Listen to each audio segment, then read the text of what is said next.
City public ఆహారపు అలవాట్లు మారిపోతున్నాయి. ఆరోగ్యం కాపాడుకోవడం కోసం రకరకాల ఆయిల్స్ యూజ్ చేస్తున్నారు. కానీ ఈ నడుమ అంతా రైస్ బ్రాన్ ఆయిల్ ఎక్కువ వాడుతున్నారు. ఈ రైస్ బ్రాన్ ఆయిల్ హెల్త్ కి మంచిదని చెప్తున్నారు డాక్టర్లు. రైస్ బ్రాన్ ఆయిల్ అనేది మొదట జపాన్ లో స్టార్ట్ చేసిండ్రు. జపాన్ లా రైస్ బ్రాన్ ఆయిల్ ని హార్ట్ ఆయిల్ అని కూడా అంటారు. ఈ రైస్ బ్రాన్ ఆయిల్ తోని గుండె సంబంధిత వ్యాధులు, పక్షవాతం, బ్రెయిన్ ప్రాబ్లమ్స్ వాళ్ళకి చాలా యూజ్ ఉంటదంటున్నారు డాక్టర్లు. ఇంకా బాడీకి దీన్ని లోషన్ గా కూడా వాడొచ్చని చెప్తున్నారు. రైస్ బ్రాన్ ఆయిల్ విశిష్టత ఏమంటే దాంట్లో చాలా మంచి మంచి పదార్థాలు ఉంటాయి ఆరోగ్యాని కోసము. ముఖ్యమైన దాంట్లో ఆరిజినాల్ అని ఒక పదార్థం ఉంటుంది.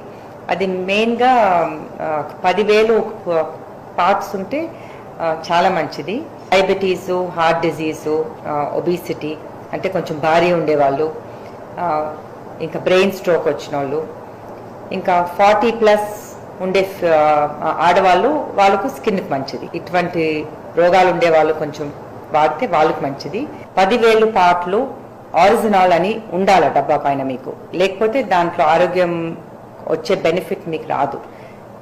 అవి రెండు మీరు చూసుకుంటే మీరు చాలా హెల్తీగా ఉండొచ్చు. రైస్ బ్రాన్ ఆయిల్ దంపుడు బియ్యం తవుడుతోని తయారైతది. మన దేశంలో కొన్నేళ్లుగా ఈ ఆయిల్ వాడకం పెరిగింది.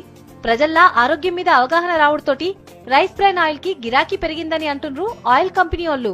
రైస్ బ్రాన్ ఆయిల్ వాడటంతోని మహిళలకు మోనోపాజ్ సమస్యలు తక్కువయ్యే అవకాశాలున్నాయంటున్నారు డాక్టర్లు.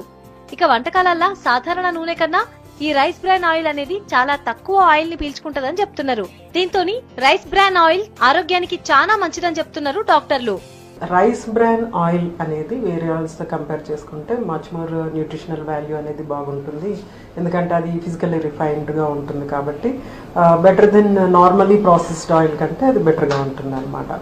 బ్యాలెన్స్ అనేది ప్రాపర్ గా ఉంటుంది అనమాట. మనకి హెల్త్ కి కావాల్సిన విధంగా రైస్ బ్రాన్ ఆయిల్లో మనకి ఈ బ్యాలెన్స్ అనేది ఉంటుంది. బయట దొరికే ఆయిల్స్ కల్తీ అవుతున్నాయని రోజుకో చోట బయటపడుతుంది. దీంతోటి సాధారణ నూనెల కంటే ఈ రైస్ బ్రాన్ ఆయిల్ వాడకంతో ఆరోగ్యంగా ఉండొచ్చని చెప్తున్నారు డాక్టర్లు.